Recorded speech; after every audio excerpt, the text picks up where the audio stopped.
तुम उसको चाहो तो पूरी शिद्दत से चाहो, क्योंकि कोई भी काम करने से हो जाता है, और जब शिद्दत से चाहते हो तो पूरी कायनात तुझे उससे मिलाने में लग जाती है। जी हाँ साथियों, नमस्कार, अभिनंदन, स्वागत उत्कर्ष टीचिंग एग्जाम यूट्यूब चैनल पर। एक छोटा सा सेशन जो आपको आखिरी इन 30-35 दिनों में, इन 40 दिनों में क्या कुछ करना है, जिससे ग्रेड सेकंड जो भर्ती परीक्षा आयोजित होने वाली है जुलाई माह में, उन 40 अंतिम दिनों में क्या किया जाए कि अपनी तैयारी और शानदार हो जाए, अपनी तैयारी और बेहतर हो जाए, और जो है पेपर को नस्ते नाबूद कर दे। कुछ ऐसी ही बातें मैं आपके साथ में डिस्कस करने वाला हूं इस छोटे से और शानदार सत्र में। प्यारे साथियों, बात करें वरिष्ठ अध्यापक भर्ती परीक्षा की, तो वहां पर दो पेपर होते हैं। एक जहां पर जीके का पेपर रहता है, जिसमें मनोविज्ञान और जो है सामान्य ज्ञान से संबंधित प्रश्न आपसे पूछे जाते हैं, और एक रहता है आपके विषय का पेपर। चूंकि मैं हिंदी का शिक्षक हूं और हिंदी शिक्षक होने के नाते मैं मेरे सब्जेक्ट के साथ बात करूंगा, मैं हिंदी विषय के साथ बात करूंगा, लेकिन साथ ही साथ बात करूंगा जीके के पेपर की, जहां पर अपन डिस्कस करेंगे कि आखिरी इन कुछ बचे हुए चंद दिनों को कैसे स्वर्णिम बनाया जा सकता है, कैसे तैयारी करें कि जीके के खौफ से बाहर आया जा सकता है। तो प्यारे साथियों, स्वागत, अभिनंदन, और पूरे जो है ध्यान और धैर्य से इस सेशन को अटेंड करना है। आप देखिएगा, मैं कुछ बातें आपके साथ साझा करता हूं। हो सकता है किसी विद्यार्थी के, किसी भाई बहन के जहन में आए कि सर तो हिंदी पढ़ाते हैं, ये जीके पे क्या डिस्कस करेंगे, क्यों डिस्कस करेंगे। सबसे बड़ी बात यह है, तो आपकी जानकारी के लिए बता दूं, मैं पेडागोजी का शिक्षक हूं, और एक हर शिक्षक को पेडागोजी आनी चाहिए, शिक्षा शास्त्र आना चाहिए, पढ़ाया कैसे जाता है ये चीजें जानकारी में होनी चाहिए। और मैं मेथड्स पढ़ाता हूं, चाहे वो मेरे किसी भी विषय के होते हैं, सामाजिक, गणित, विज्ञान, है ना, हिंदी, सारे विषयों के मेथड्स से मैं बहुत अच्छे से जो है मुखातिब रहता हूं। तो आपके साथ जरूर ये चीजें डिस्कस कर सकता हूं कि पेपर की अप्रोच कैसे रहने वाली है, किस प्रकार पेपर बनने वाला है। प्यारे साथियों, राजस्थान के अंदर सब इंस्पेक्टर भर्ती परीक्षा का पेपर हुआ, और उसमें जो जीके का प्रश्न पत्र पूछा गया था, उसमें एक माहौल सा बन गया कि जीके ऐसा आ गया, वैसा आ गया। मैं मानता हूं, इस बात को एग्री करता हूं कि एक सामान्य विद्यार्थी के लिए बहुत टफ टास्क थी वो। फिर क्या हुआ, फिर माहौल बदला, चीजें बदली, और फिर ग्रेड फर्स्ट की परीक्षा आ गई। और उस ग्रेड फर्स्ट की परीक्षा और एसआई की परीक्षा के बीच में एक लंबा गैप था। अप्रैल में एसआई पेपर होता है, और ग्रेड फर्स्ट का पेपर जो है वो 31 मई से शुरू हुआ, मतलब अप्रोक्स आप जून मान सकते हो। तो अपन कह सकते हैं 1.5 से पौने 2 महीने रहे। इन 1.5 से पौने 2 महीने में मैंने एक चीज एनालिसिस की, मेरे साथी शिक्षक पढ़ाते, मैं उनको देख रहा था, जीके की अप्रोच एसआई के अकॉर्डिंग अगर बताई जा रही है तो थोड़ा समस्यात्मक मुद्दा है, क्योंकि एसआई के पेपर की अप्रोच अलग रहती है और टीचिंग एग्जाम्स के पेपर की अप्रोच अलग रहती है। ये मैं जो कह रहा हूं बात, ये पूरे अनुसंधान के साथ कह रहा हूं। मैंने बहुत सारे पेपर देखे जीके के, बहुत सारे पेपरों पर काम किया कि सवाल कैसे बन रहा है, कहां से बन रहा है, कहां दिक्कत आती है आप लोगों को। तो एक चीज सामने आती है कि एक ढर्रे को जो फॉलो किया जा रहा है वो गलत है, ध्यान रखना है। और शायद कहीं ना कहीं पेपर होने के बाद इस बात की बिल्कुल जरूरत महसूस हुई मुझे कि जब पेपर हो जाता है तो कम से कम जब जीके के प्रश्न नहीं हुए बच्चों से, तो इस बात पे जरूर चर्चा होनी चाहिए थी कि आखिर जीके के पेपर में कहां दिक्कत आती है। बेसिकली हमें पेपर की अप्रोच नहीं पता है। अब करंट जो सब इंस्पेक्टर में पूछा गया और फर्स्ट ग्रेड में पूछा गया, आप चेक कर लेना क्या सेम अप्रोच से पूछा गया। मैं आपको दावे से कह रहा हूं नहीं पूछा गया, चीजें अलग पूछी जा रही है ना। इसलिए थोड़ा ध्यान दे, सवाल कहां से कैसे आता है, कैसे नहीं आता है। तुम टीचिंग एग्जाम में आओगे तो आपकी राज्य व्यवस्था भारी हो जाएगी। पॉलिटिकल साइंस टफ आता है टीचिंग एग्जाम्स में, आप एसआई में जाओगे थोड़ा लो आएगा, आप चेक कर लेना जाकर के। आप करंट अफेयर्स पढ़ रहे हो तो करंट अफेयर्स में जब टीचिंग एग्जाम्स में आते हो तो आपके खेल से जुड़ी बातें आती है, राजनीति की कोई त्वरित घटना आती है, या बहुत सारी योजनाओं के प्रश्न पूछे जाते हैं। क्यों? टीचिंग एग्जाम्स में इसकी अप्रोच ज्यादा रहती है। तो बात करें, देखिएगा, सबसे बड़ा और निर्णायक जो आपके यहां पर है वो है मनोविज्ञान। 20 प्रश्न है, और इन 20 प्रश्नों पर ऐसी कमांड बनानी है कि अपने यहां पर 40 नंबर आए, है ना। और मनोविज्ञान सच में बड़ा रचनात्मक और बहुत आनंददायक विषय है, बहुत मजेदार सब्जेक्ट है ना। अगर शिद्दत से पढ़ा और पढ़ाया गया है तो इसमें कोई दिक्कत नहीं आनी चाहिए। इसके ज्यादा से ज्यादा एमसीक्यूज निकालो, ज्यादा से ज्यादा अप्लाइड क्वेश्चन करो, क्योंकि अब साइकोलॉजी में वो सिद्धांत बंद हो गए, वो बातें बंद हो गई। वो सीधा पूछ लिया कि स्किनर का सिद्धांत कौन सा है कौन सा नहीं है, या वो नहीं पूछेगा आपसे क्रिया प्रसूत किसने दिया था, संपुष्टि का सिद्धांत किसने दिया था, वो उस पर बात नहीं कर रहा है।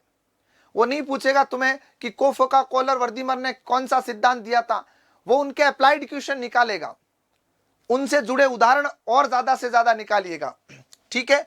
राजस्थान का इतिहास, मैं एक हिंदी शिक्षक होने के साथ साथ इन पेपर के एनालिसिस को देखता हूं, तब मुझे महसूस होता है कि राजस्थान का इतिहास जो है वो मॉडर्न हिस्ट्री पे ज्यादा जोर दिया जा रहा है। और मेरे साथ जो भी टीचर्स पढ़ाते हैं, मैं उनसे भी जब डिस्कस करता हूं तो वो भी वही बताते हैं, है ना, वो भी यही कहते हैं कि सर मॉडर्न हिस्ट्री ज्यादा पूछी जाती है। तो मिडाइवल हिस्ट्री है जो कहानियों से भरी पूरी है, तो उससे सवालों की संख्या कम है और टाइम बहुत ज्यादा लग जाता है। तो अभी लास्ट मोमेंट में आप मॉडर्न हिस्ट्री पर, फैक्टों पर ध्यान दीजिएगा। कौन सा आदमी किस आंदोलन से जुड़ा था, किस आंदोलन में कोई महिला थी क्या, या किसी आंदोलन से जुड़ी कोई पत्रिका है क्या, वो पत्रिका कहां से निकलती है, इन चीजों पे काम करें। राजस्थान का भूगोल एक ऐसा विषय जो शायद मैं मानता हूं ग्रेड 2 के लिए निर्णायक है। इसमें भी जो अप्लाइड क्वेश्चन ज्यादा पूछे जाते हैं। अब वो बातें गई कि चंबल का उद्गम स्थल बता दो या चंबल की सहायक नदी कौन सी है, उसने बंद कर दिया प्रश्न, है ना। अब वो पूरी डेप्थ में जाके पूछ रहा है, वो नहीं पूछ रहा है कि खेतड़ी झुंझुनों में किसकी खान है, वो खेतड़ी में भी गांव पूछने लग गया, वो वहां खान में उत्पादन क्षमताएं पूछने लग गया। तो आपको वहां पर जाकर के इस पे बात करनी है। राजस्थान कला संस्कृति जो शायद इतिहास से ज्यादा पूछा जाने वाला, है ना, मुद्दा है। तो और इसमें भी ध्यान रखना, कथनों के प्रश्न आ रहे हैं।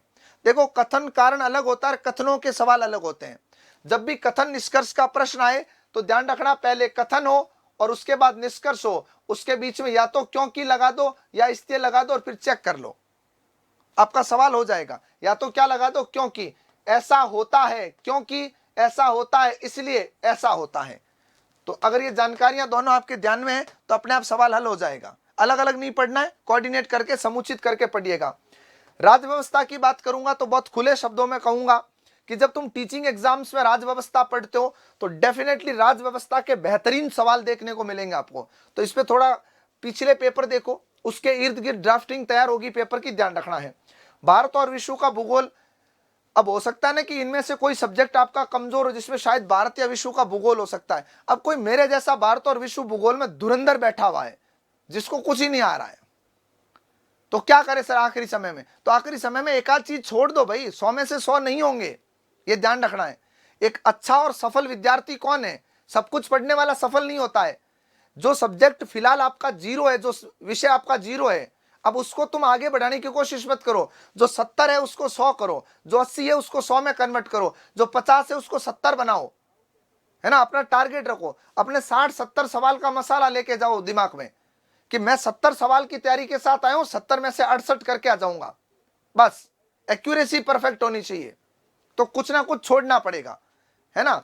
उसके बाद समसामयिकी, आप मेरे बैच में कहीं पढ़े हो ऑनलाइन ऑफलाइन, मेरा एक फिक्स फंडा रहता है कि जब तैयारी शुरू करते तो हर रविवार करंट अफेयर्स को समर्पित कर दो। आज जरूरत नहीं पड़ती तुम्हें करंट अलग से पढ़ने की, अपने हैंड रिटन नोट्स होते। खैर बीत गई विसार दे, आगे की सुध ले, जो हो गया उसको तो बदला नहीं जा सकता है, लेकिन अब चीजें ठीक की जा सकती है।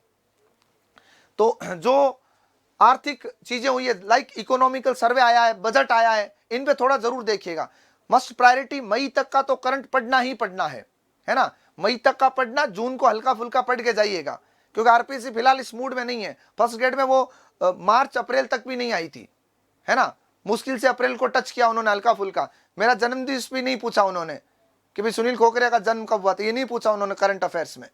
तो पूछ सकते थे, है ना। तो राजनीतिक मुद्दे हैं, कोई पार्टियों का परिवर्तन हुआ, कहीं इलेक्शंस हुए हैं, उनमें कितनी सीटें थी, ऐसे सवाल किए जा सकते हैं। कितनी जीती कितनी हारी तो बहुत कम संभावना है, सीट कितनी है, फलाना टिकड़ा। अब चुनाव हुए तो पॉलिटिकल साइंस में तुमसे परिसीमन आयोग से सवाल किए जा सकते हैं, गठन कौन करता है, फलाना टिकड़ा। या सेकंड ग्रेड के अंदर कुछ आयोग है, उनसे सवाल किए जा सकते हैं अगर सिलेबस में पढ़ते हो तो तुम। खेल से जुड़ी हुई बातें, चाहे वो विश्व कप हुआ हो, चाहे आईपीएल हुआ, हालांकि आईपीएल जैसे सवाल पूछना शायद मैं मानता हूं कि पेपर का स्तर को गिराना होता है, ऐसे सवाल बनने ही नहीं चाहिए। लेकिन मान लो कोई टेनिस का विंबलडन हो रहा है, अमेरिकी ओपन हो रहा है ना, फ्रेंच ओपन हो रहा है, जैसे फ्रेंच ओपन शायद मेरे हिसाब से अभी समाप्त हुआ था, मुझे कंफर्म याद नहीं पर शायद, है ना। तो देखना उसका एक वीडियो चल रहा अभी बहुत फेमस, जो इंसुलिन ले रहा मैदान के अंदर, शुगर पेशेंट है, उसके बाद वो फाइनल जीत जाता है। तो शायद ऐसे सवाल, ऐसे मुद्दे बन सकते हैं, है ना। अभी जो संसद में महिला आरक्षण वाला बिल का विवाद था, तो उससे संबंधित कोई सवाल निकाला जा सकता तुमसे, है ना। तो ये ध्यान रखना है। उसके बाद में सामाजिक जीवन में यदि आसपास कोई नई योजना लागू हुई है, महिलाओं के जीवन को प्रभावित करने वाली कोई योजना लागू हुई है, कोई गरीबों के निमित्त हुई है, क्योंकि तुम टीचर बनोगे तो तुमसे ये पूछा जा सकता है, क्योंकि तुम बच्चों से सीधा कोऑर्डिनेट करोगे, तो बच्चों को तुम बताओगे ये योजनाएं होती है। इससे क्या होता है, सरकार द्वारा दी गई योजनाएं ज्यादा लोगों तक पहुंचती है। तो शिक्षक सबसे बेहतर माध्यम होता है लोगों तक सीधा पहुंचने का, यह ध्यान रखना है। तो ये तो होगी जीके की बात, और उम्मीद करता हूं बहुत परफेक्ट तरीके से चीजें समझ में आई होगी। कुछ छोड़ना जरूरी है, ध्यान रखना है। सब कुछ पढ़ना जरूरी नहीं है, सब कुछ पढ़ने वाले का सिलेक्शन आज तक नहीं हुआ है। फिर आते हैं अपने सब्जेक्ट हिंदी वाले विद्यार्थी। हिंदी साहित्य का इतिहास, भाषा का टॉपिक, हिंदी शिक्षण, व्याकरण, काव्य और काव्य शास्त्र, जिसमें आपके गुण दोष वगैरह सारा सब कुछ आता है, कहानियां, उपन्यास, गद्य पद्य का भाग। ग्रेड फर्स्ट का पेपर हुआ था 31 मई को। सेकंड ग्रेड हिंदी साहित्य के इतिहास के जो मेरे क्लास नोट्स हैं उसमें से देख लेना, प्रवृत्तियों के प्रश्न, कथनों के प्रश्न, परिभाषाओं के प्रश्न, रचनाओं के प्रश्न। और सेकंड ग्रेड की लास्ट क्लास में जो 7 राइटर लिखाए थे कि काल क्रम का सवाल या रचना एक से अधिक देके पूछेगा, तो आप नोटबुक चेक कर लेना, किसी के नोट्स चेक कर लेना। 7 में से 4 राइटर, चारों ऑप्शन उन 7 में से आए हैं। 12 मासा पद्मावत का वर्णन, एक एक महीने का वर्णन मैंने लिखाया कॉपी में, और इस बार पहली बार वो सवाल बना आरपीएससी में, और उसने पूछा 12 मासा में से। तो अपने नोट्स जिसके पास है वो बिंदास होके पढ़े, पर निराश नहीं होना है। मैं ऐसा नहीं कह रहा हूं मेरे ही नोट्स में सब कुछ है, मेरे जितने भी हिंदी के आदरणीय शिक्षक साथी हैं उन सब ने खूब मेहनत की आपके लिए, चाहे वो उत्कर्ष में पढ़ा रहे, बाहर पढ़ा रहे, सब ने जोरदार पढ़ाया होगा। तो आप उन्हीं पे फोकस करें और उन्हीं को अभी टारगेट करें। अब कुछ नया खरीदने की जरूरत नहीं है, अब कुछ नया करने की जरूरत नहीं है। जो पुराना है उसको बार बार पढ़ते रहिएगा, क्योंकि चंदन की लकड़ी को घिसने से आग निकल आती है, सुगंध भी आती है। तो चंदन की लकड़ी है, घिसते रहिएगा उसको बार बार। पर मैं मेरे उन विद्यार्थियों के लिए बात कही जो विद्यार्थी मुझसे पढ़ के गए थे, और मैंने छाती ठोक के कहा था कि नोट्स को फर्स्ट ग्रेड में ठोक बजा लेना, कोई दिक्कत आ जाए तो मुझसे मिल लेना, मैं यही उत्कर्ष में मिलने वाला हूं तुम्हें। और उन नोट्स ने एक बार फिर प्रूफ किया है ना, कि हाथ कंगन को आरसी क्या, पढ़े लिखे को फारसी क्या। तो सेकंड ग्रेड का पेपर होगा, एक बार फिर से उत्कर्ष का डंका बजने वाला है, अपनी कक्षा के नोट्स का डंका बजेगा, ये मैं दावे के साथ बात कह रहा हूं। कभी भी पेपर के बाद मिल लेना। अब सर इनमें क्या करें, तो हिंदी साहित्य में जो चीजें पढ़ी है उनको रिपीट करें। मैंने बाकायदा शॉर्ट नोट्स मेरे सारे ऑफलाइन और जो मेरे ऑनलाइन बैचेस के स्टूडेंट थे उनको मैंने बना के दिए, सारे फैक्ट, है ना, उनको सबको मैंने फैक्ट बना के दिए थे कि कैसे याद करना है। और साहित्य का इतिहास मैंने शायद 30 पेज के अंदर सीमित करके दिया है, और आरपीएससी को चैलेंज करके दिया है कि आराम से बना प्रश्न जहां से बनाना है। उन नोट्सों को रिपीट करो, पढ़ते रहो। 30-35 पेज का लिटरेचर है, सुबह बैठो शाम को निपटा दो, सुबह बैठो शाम को। और ध्यान रखना, इसमें कोई विद्यार्थी परेशान मत होना कि हमें नोट्स नहीं मिले। मेरे जो पेड विद्यार्थी थे, जो मेरे ऐप में थे, उन बच्चों को मैंने दिए थे। जो बच्चे ऑफलाइन मेरे बैच में थे उन बच्चों को दिए थे, है ना। तो शॉर्ट नोट्स क्या होते हैं, ये सारा मार्केट घूमते रहते हैं बच्चे कैसे बनाए। तो मैंने बच्चों को बनाने के लिए नहीं कहा, मैंने बना के दिए नोट्स उनको, है ना, क्योंकि ये मेरी जिम्मेदारी है। और शिक्षक की जिम्मेदारी यह होती है कि विद्यार्थी जो कुछ चाहता है उसके लिए हम उपलब्ध नहीं कराएं तो फिर किस काम के शिक्षक है। तो एक तो लिटरेचर में वो पढ़ते रहो। अब सर हमारे पास तो है ही नहीं, तो आपके पास कोई ना कोई नोट्स होंगे, जो है उनको रिपीट करो, जो चीजें हैं उनको रिपीट करो, जो प्रतिनिधि राइटर्स है उनको बार बार याद करो, जो मेन है। सारा सब कुछ अब पढ़ा नहीं जा सकता, ध्यान रखना। भाषा का टॉपिक मैं बहुत सरल भाषा में फिक्स प्रश्न बता दूं इसके। एक तो इसके भाषा क्षेत्र से सवाल बना देगा वो, और एक इसके उपभाषा से सवाल बने, कौन सा किससे संबंधित है या कौन सा किस अपभ्रंश से निकली हुई है। 3 में से एक सवाल निकलेगा। शिक्षण विधियां, ज्यादा से ज्यादा प्रश्न निकालो। अब पढ़ चुके हो तुम, अब तुम पढ़ चुके हो और ज्यादा से ज्यादा प्रश्न निकालो। जितने प्रश्न निकालोगे उतना बेहतर है। व्याकरण 50 से लेकर के 60 प्रश्न बनेंगे। सिलेक्शन में 2 ही चीजें सबसे ज्यादा महत्वपूर्ण है, एक तो कहानियां, उपन्यास और जो टेक्स्ट बुक है अपने सिलेबस में, पाठ्य पुस्तक है, चाहे वो गद्य पद्य की कुछ भी, चाहे मीरा है, चाहे कबीर है, चाहे कुरुक्षेत्र है, चाहे कमायनी है, चाहे चिंतामणि है, इनसे जो सवाल बनेंगे ना, ये तुम्हारे सिलेक्शन का आधार है। तो इनके ज्यादा से ज्यादा क्वेश्चन निकालें, है ना। कहां से क्या क्वेश्चन मिलाने, सारी चीजें मैं आपसे डिस्कस क्लासों में कर चुका हूं।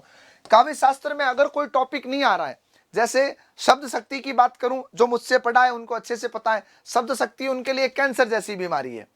तो मैंने उस समय भी कहा था, आज भी कह रहा हूं, शब्द शक्ति अगर मान लो किसी को नहीं समझ में आई है, कम समझ में आई है, उसके फैक्ट सारे याद कर लो, जितने फैक्ट है ना वो याद कर लो कि इस शब्द शक्ति में ये लक्षण होता है, इसके इतने प्रकार होते हैं, वगैरह वगैरह। तो पॉसिबल है कि दोनों सवाल फैक्चुअल आ जाए, नहीं तो एक फैक्ट आएगा और एक कोई लक्षणार्थ सवाल आएगा, उदाहरण लिख करके देगा, इसमें शब्द शक्ति बताओ। हो सकता है कि तुम उससे कर लो आराम से, नहीं कर पाओ तो छोड़ देना, है ना। बाकी मैंने आपको अलंकार पारिजात और काव्यांग पारिजात पढ़ने को बोला था, उसके एग्जाम्पल पढ़ते रहो, है ना। ज्यादातर एग्जाम्पल वहां से बनते हैं काव्य शास्त्र के, ठीक है। तो खूब सारे सवाल मिलाएं, खूब सारी जो है मेहनत करें। मेरी तरफ से, उत्कर्ष की तरफ से खूब मेहनत आपके लिए की गई थी।